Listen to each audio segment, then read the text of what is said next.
ایک وقت تھا جب حشمت اپنے گاؤں کے غریبوں پر ظلم کرتا تھا۔ آج وہی حشمت ایک نوالے کے لیے ترس رہا تھا۔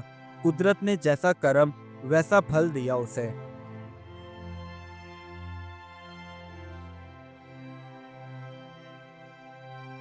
ایک دور دراز گاؤں میں حشمت نامی ایک سود خور رہتا تھا۔ وہ اپنی دولت اور غرور میں ڈوبا ہوا تھا۔ اگر کوئی غریب کسان اپنے آنسو چھپاتے ہوئے اس کے در پر رحم کی بھیک مانگنے کے لیے آ جاتا تو وہ اس کی مدد کیے بغیر ہی اسے خالی ہاتھ واپس لوٹا دیتا۔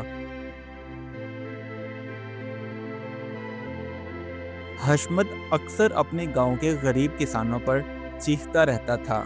وہ ان سے کہتا، تم سب نکمے ہو، قرض واپس دو، اگر نہیں دے سکتے تو اپنا گھر بار بیچ دو۔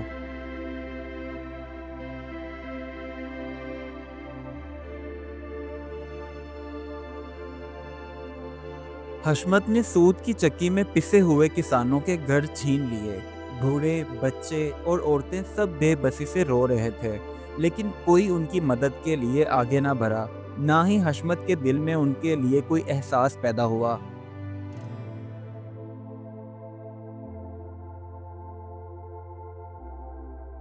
جبکہ دوسری طرف حشمت اپنے سونے کے تھیلے گنتے ہوئے خوشیاں منا رہا تھا، جیسے دنیا کی کوئی مصیبت اس تک نہیں پہنچ سکتی۔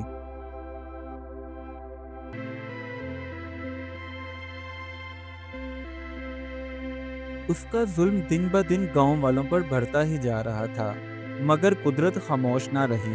بارشیں تھم گئیں، کھیت جل گئے، گاؤں میں بھوک اور پیاس کا راج ہو گیا، جس کی وجہ سے سبھی گاؤں والے پہلے تو گھر کے چھننے کی وجہ سے پریشان تھے، اب قحط کی وجہ سے مزید پریشان ہو گئے۔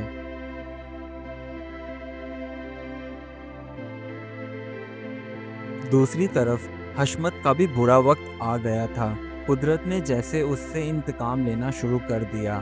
دولت کے انبار ہونے کے باوجود بھی کھانے کو اناج تک نہ تھا۔ گھر کے باورچی خانے میں کھانے کی کوئی چیز باقی نہ رہی۔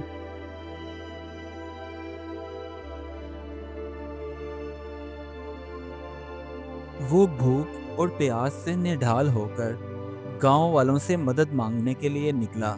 وہ لوگوں کے دروازے کھٹکھٹاتا رہا، مگر کسی نے اس کی مدد نہ کی۔ سب نے منہ موڑ لیے۔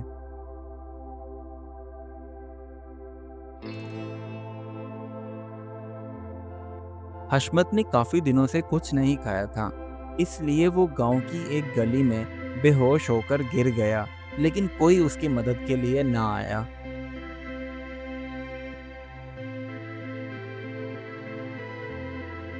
تبھی ایک بوڑھی عورت جس کا گھر حشمت نے چھین لیا تھا آگے بڑھی اور سوکھی روٹی کا ایک ٹکڑا اس کو دیا۔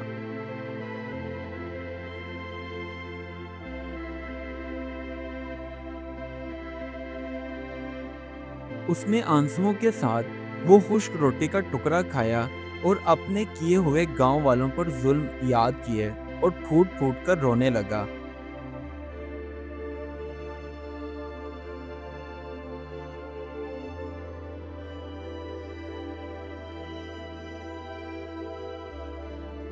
وہ درخت کے نیچے بیٹھ کر کئی دنوں تک اپنے کیے ہوئے گناہوں پر روتا رہا۔ آنکھوں میں ندامت کے آنسو اور لرزتی آواز میں وہ دعا کر رہا تھا، اے اللہ، مجھے معاف کر دے، میں نے ظلم کیا، مگر اب باقی زندگی تیرے بندوں کی خدمت میں گزاروں گا۔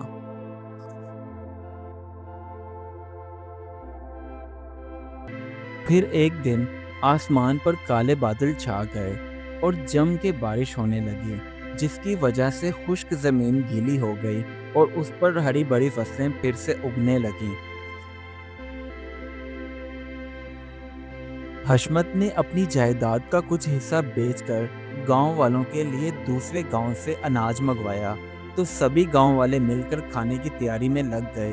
حشمت نے بھی بھرپور ان کا ساتھ دیا۔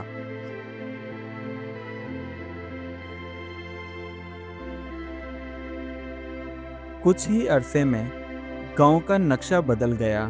سب ایک دوسرے کے ساتھ خوشی خوشی رہنے لگے۔ حشمت اب غرور کا نہیں، خدمت کا پیکر بن چکا تھا۔ گاؤں کے جشن میں وہ سب کے ساتھ بیٹھ کر کھانا کھا رہا تھا، آنکھوں میں سکون اور دل میں شکر گزاری تھی۔ اس کہانی سے ہمیں یہ سبق ملتا ہے کہ جیسا کرو گے ویسا بھرو گے۔ ظلم اور لالچ کا انجام ہمیشہ برا ہوتا ہے، جبکہ رحم دلی اور توبہ سے نئی زندگی ملتی ہے۔